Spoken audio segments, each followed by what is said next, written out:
আসসালামু আলাইকুম সবাইকে। তোমার দেওয়া অপবাদ গল্পের 5 নাম্বার পার্ট। তো বেশি কথা না বলে চলুন গল্প শুরু করা যাক। পরের দিন সকালে কলেজে যাওয়ার জন্য রেডি হয়ে নিচে আসলাম।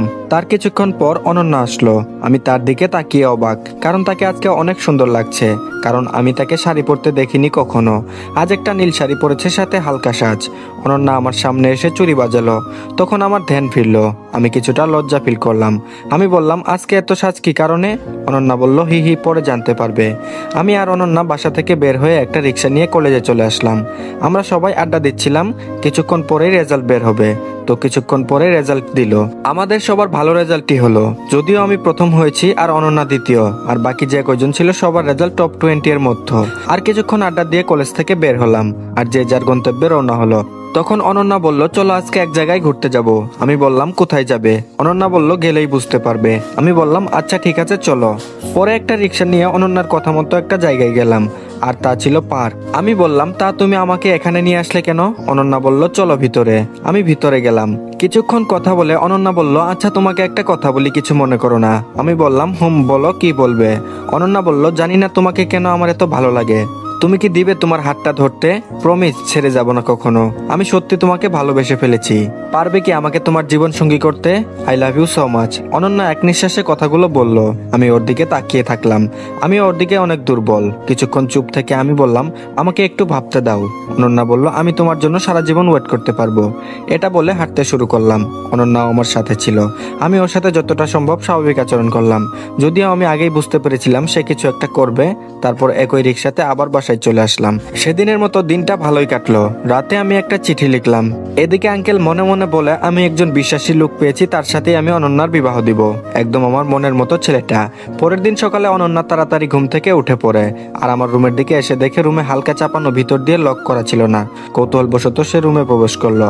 রুমে গিয়ে দেখে আমি নেই। ওয়াশরুমের দরজা খোলা। সে ভাবলো এত সকালে সে কোথায় গেল। তখন তার চোখটা টেবিলের দিকে গেল। মোবাইলের নিচে একটা কাগজ আটকানো, আর তাতে একটা নোট লেখা। আর অনন্যা নোটটা পড়তে লাগলো। আমি অনেক আগে থেকে তোমাকে লাইক করতাম, আর তুমি যে আমাকে ভালোবাসো তা আগে থেকে আমি জানি। কিন্তু কিভাবে জানতাম জানো? আমি তোমার ডায়েরিটা পড়ে জেনেছিলাম। আর হ্যাঁ, তুমি ওই দিন তোমার এক আত্মীয়ের বাড়িতে গিয়েছিলে, আর আমি একটা বই খুঁজতে তোমার রুমে গিয়েছিলাম, আর সাথে ডায়েরিটা পাই। তোমাকে না জানিয়ে ডায়েরিটা নেওয়ার জন্য সরি। তোমার বাবা মা যদি আমাকে নাও মেনে নেয়, তাহলে তুমি আমার সাথে যে কোনো জায়গায় যেতে প্রস্তুত। কিন্তু আমি এতটা স্বার্থপর নই যে যারা আমাকে আশ্রয় দিল আমি তাদের সাথে বিশ্বাসঘাতকতা করব। আর হ্যাঁ, তুমি নিজের যত্ন নিও। আঙ্কেলের কথা অনুযায়ী চলো। আর উনি যার সাথে তোমার বিয়ে ঠিক করেছেন তাকে বিয়ে করো, বেঁচে থাকলে আবার দেখা হতে পারে। আমি চললাম অজানা কোনো গন্তব্যে। ইতি, তোমার আবির। এটা পরে অনন্যা কাঁদতে থাকলো। তখন আঙ্কেল আসলেন। আঙ্কেল বলল, কাঁদছিস কেন? তখন অনন্যা আঙ্কেলকে চিঠিটা দেয় আর বলে, আবির চলে গেছে। আঙ্কেল চিঠিটা পরে বসে পড়লেন আর বললেন, সে একবারও বলতে পারলো না। আর আমি তোর জন্য যে ছেলেটা ঠিক করেছিলাম সে আর কেউ নয়, সে আবির। আমি কি জানতাম সে চলে যাবে? অনন্যা বলল, আমি কিছু জানি না, তুমি আমার আবিরকে আমার কাছে ফিরিয়ে দাও। আঙ্কেল বলল, চিন্তা করিস না, তোর ভাগ্যে থাকলে এমনিতেই আসবে, আর আমি তাকে খুঁজে বের করব। অনন্যা বলল, তাই যেন হয়। আর হ্যাঁ, কিছুদিন আগে আঙ্কেল বলেন, আমি তোর জন্য একটা ছেলে ঠিক করেছি, আর কোনো কথা বলবি না, ছেলেটা অনেক ভালো, তোর পড়ালেখা শেষ হলে বিয়ে দিয়ে দিব। তখন অনন্যা দেখলাম খাওয়ার টেবিল থেকে চলে গেল, আর আঙ্কেল মুচকি হাসলেন। আমি ওদের বাসা থেকে বের হয়ে রওনা দিলাম অজানা গন্তব্যে। কোথায় যাব জানি না, পরিচিত কোথাও যাওয়া যাবে না, তাহলে অনন্যা জেনে যাবে।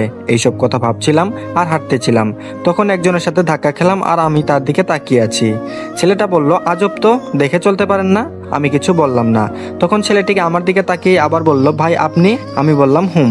ছেলেটা হলো নাইম, ওই যে ছেলেটা অনন্যার মোবাইল ছিনতাই করতে চেয়েছিল। এখন নিশ্চয়ই বুঝতে পারছেন এই ছেলেটিকে। আমি বললাম, কেমন আছোস তুই? আর আমাকে তুমি করে বলবি। ছেলেটি বলল, ভাই আল্লাহর রহমতে ভালোই আছি।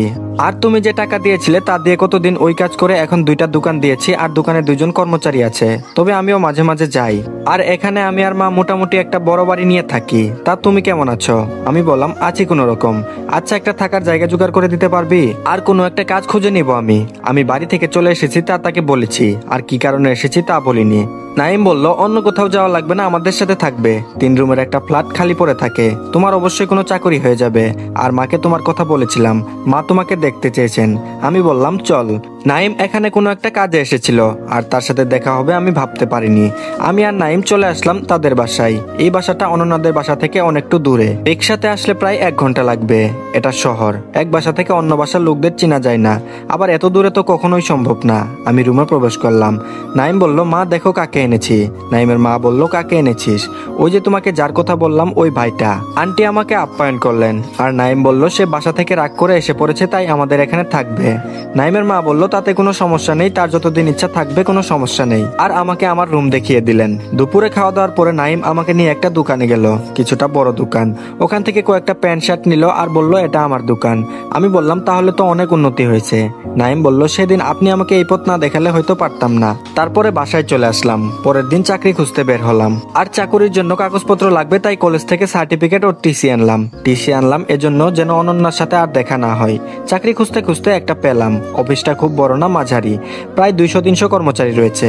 এখানে যে সকল প্রোডাক্ট তৈরি হয় তার সম্পর্কে ভালো ধারণা আছে, তাই যে সকল প্রশ্ন জিজ্ঞাসা করলেন সব সঠিক উত্তর দিলাম। যদিও আমি রায়ান চৌধুরী অফিসে তার দেওয়া কার্ড অনুযায়ী চাকরি করতে পারতাম, কিন্তু ওখানে আমি যাব না, কেননা ওনার সাথে আমান চৌধুরী বা অনন্যার বাবার ব্যবসায়িক সম্পর্ক আছে, যে কারণে ওনাদের ওখানে গেলে অনন্যা জেনে যাওয়ার সম্ভাবনা আছে, তাই সেখানে যাইনি। এখানে চাকরি সম্পূর্ণ হওয়ার পর কালকে থেকে চাকরিতে আসতে বলেছে। আমি অফিস থেকে বের হয়ে মিষ্টি নিয়ে বাসায় রওনা দিলাম। বাসায় এসে সবাইকে জানালাম আমার চাকরি হয়েছে, আর ওনারাও খুশি হলেন। যেহেতু চাকরি হয়ে গেছে তাই আমাকে অন্য কোনো এক ভার্সিটিতে ভর্তি হতে হবে। বাসা থেকে প্রায় অনেক দূরে একটা ভার্সিটিতে ভর্তি হলাম, অবশ্য অফিস থেকে অনেকটাই কাছে। আর নাইমও এখন ইন্টার সেকেন্ড ইয়ারে পড়ে। পরের দিন সকালে নাস্তা খেয়ে রওনা হলাম অফিসের দিকে। আজকে অফিসে প্রথম দিন, সেভাবেই নিজেকে প্রস্তুত করেছি। অফিসে যাওয়ার পর আমার ডেস্ক দেখিয়ে দেওয়া হলো আর আমি ওখানে গিয়ে বসলাম। আর তখন পিয়ন এসে বলল, স্যার আপনাকে তার রুমে ডেকেছেন। আমি বললাম আচ্ছা আমি আসছি। এটা বললে পিয়ন চলে গেল। আমি বসে রুমের দিকে যেতে লাগলাম। এর মাঝে অফিসের কিছু বিবরণ দেই। এখানে সবাই আমার থেকে বয়সে বড়, আর শুনেছি বস নাকি অনেক ভালো। এর মাঝে আমি বসের রুমের সামনে এসে বললাম, স্যার আসতে পারি? জয় খান মানে আমার বস বলল, হুম আসেন। আমাদের বসের নাম জয় খান আর উপাধি বা বংশের নাম খান। বয়সে আমার মতোই হবে। উনার বাবা তাকে সব বুঝিয়ে দিয়েছেন, বাবার একমাত্র ছেলে। জয় খান বলল, তা আপনার নামই তো আবির। আমি বললাম হুম। জয় খান বলল, এই ফাইলটা নেও আর সম্পূর্ণ করে দাও, আজকেই দিতে হবে এটা। আমি বললাম আচ্ছা। আমি বসের রুম থেকে গিয়ে আমার ডেস্কে বসে পড়লাম আর স্যারের কথা মতো ফাইলটা রেডি করলাম। যেহেতু এই কাজে আমার ধারণা অনেক, তাই আমি কিছু সময়ের মধ্যে কাজটা করে ফেললাম। আমার কাজের গতি থেকে স্যার অবাক হলেন। স্যার বলল, এত তাড়াতাড়ি কাজ সম্পূর্ণ করলেন কেমনে? আমি বললাম আমার এই বিষয়ে ধারণা আছে ভালোই, তাই পেরেছি। সেদিনের মতো আরো কিছু কাজ করে বাসায় চলে আসলাম। বাসায় এসে আমার জন্য একটা সারপ্রাইজ অপেক্ষা করছে তা আমি জানতাম না, কেননা নাইম আমার জন্য ছোট একটা মোবাইল কিনে এনেছে, সাথে একটা সিমও আছে। আমার ফোন কেনার কারণ, আমি আগের ফোন অনন্যাদের বাসায় রেখে এসেছি। আমি ফ্রেশ হয়ে আরাফাতের কাছে ফোন দিলাম। আমি বললাম মা কেমন আছে? আরাফাত বলল হুম ভালো আছে। কিছু সময় কথা বলে ফোনটা রেখে দিলাম। এভাবে চলে গেল 3 মাস। এখন আমার প্রমোশন হয়েছে ম্যানেজার পদে। ধীরে ধীরে জয়দের অফিসটা অনেকটা বড় হয়েছে। এখন তাদের কর্মী প্রায় 1000। আগের বাসায় আর থাকি না, অফিস থেকে যে ফ্ল্যাট দেওয়া হয়েছে ওটাতেই আমরা থাকি। সাথে একজন কাজের মেয়ে আছে, কেননা স্যার আমার কাজ দেখে আমাকে প্রমোশন দিয়েছেন। আমি বললাম স্যার আমার কিছুদিনের ছুটি লাগবে। স্যার বলল কি জন্য? আমি বললাম আমার 2য় বর্ষের পরীক্ষা শুরু হবে। স্যার বলল আচ্ছা ঠিক আছে। আর এর কারণে আমি 15 দিনের ছুটি নিলাম। আজকে পরীক্ষা, তাই প্রিপারেশন মোটামুটি নিয়ে কলেজে গেলাম। আমার সিট খুঁজে আমি আমার সিটে গিয়ে বসলাম। কিছুক্ষণ পরে একজন রুমে প্রবেশ করলো, যাকে দেখে আমি অবাক, কেননা সে আর কেউ নয়, সে হচ্ছে জয় মানে আমার স্যার। আমি বললাম স্যার আপনি এখানে কেন? স্যার বলল হুম কিন্তু তুমি এখানে কেন? আমি তো এখানেই পড়ি। আমি বললাম আমিও তো এখানেই পড়ি। স্যার বলল তাহলে তো ভালোই হলো, আজ থেকে কোনো স্যার নয়, আমরা দুজন বেস্ট ফ্রেন্ড। এর মাঝে নো তুমি নো আপনি, শুধু তুই, ঠিক আছে? আমি বললাম আচ্ছা স্যার। থুক্কু জয়। আমার পাশের সিটে স্যার মানে জয়ের সিট পড়েছে, তাই দুজনই দুজনকে হেল্প করে পরীক্ষাটা দিলাম।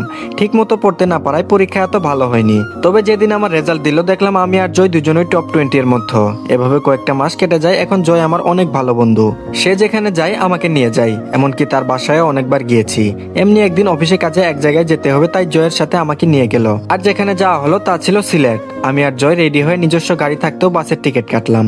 আর সিটে যেয়ে বসার সময় একটা ঘটনা ঘটলো। জয় আর আমার দুজনের সিট ভিন্ন জায়গায় পড়লো, তাই অন্যজনের সাথে সিটটা পরিবর্তন করতে চাইলাম কিন্তু পারলাম না। এদিকে ওর সাথে একটা ছেলে বসলো আর আমি আমার সিটে বসে পড়লাম। কিছুক্ষণ পরে একটা মেয়ে বাসে উঠলো, আমার সমবয়সী হবে। আমার পাশে এসে বসলো। আমি আর একটু জানালার দিকে সরে বসলাম। মেয়েটা বলল আপনার নামটা জানতে পারি? আমি বললাম আমার নাম আবির। আপনার নাম কি? মেয়েটি বলল আমার নাম নীলা। আমি বললাম ও আচ্ছা, আপনি কি সিলেট যাচ্ছেন? নীলা বলল হুম। তা আপনি কি কারণে যাচ্ছেন? আমি বললাম ফ্রেন্ডের সাথে ঘুরতে প্লাস অফিসের একটা কাজে। নীলা বলল ও আমিও অফিসের একটা কাজে যাচ্ছি। যাওয়ার মাঝে ওর সাথে আরো কথা হলো, আর যেহেতু ও আমার সমবয়সী তাই ও বলল তুমি করে বলতে, তাই আমিও ওরে তুমি করে বললাম। এদিকে অনেকক্ষণ পর আমরা সিলেটে এসে পৌঁছালাম। অনলাইনে বুকিং করা একটা হোটেলে আসলাম। 2টা রুম বুক করা ছিল, তাই যে যার রুমে চলে গেলাম।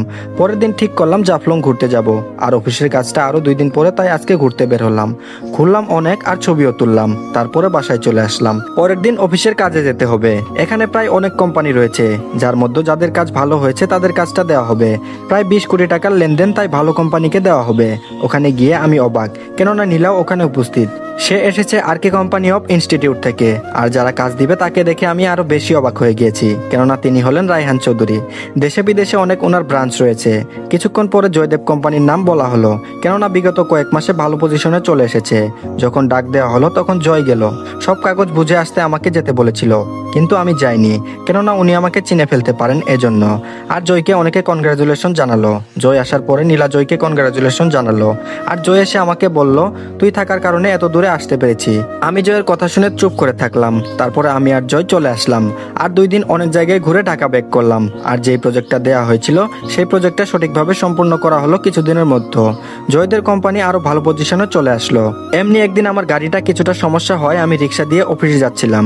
তখন দেখলাম নীলা হেঁটে কোথাও যাচ্ছে। আমার জানা মতে ওর অফিস তো এদিকে না, তাহলে কোথায় যাচ্ছে? আমি ওকে ডাক দিলাম আর বললাম, কোথায় যাচ্ছ?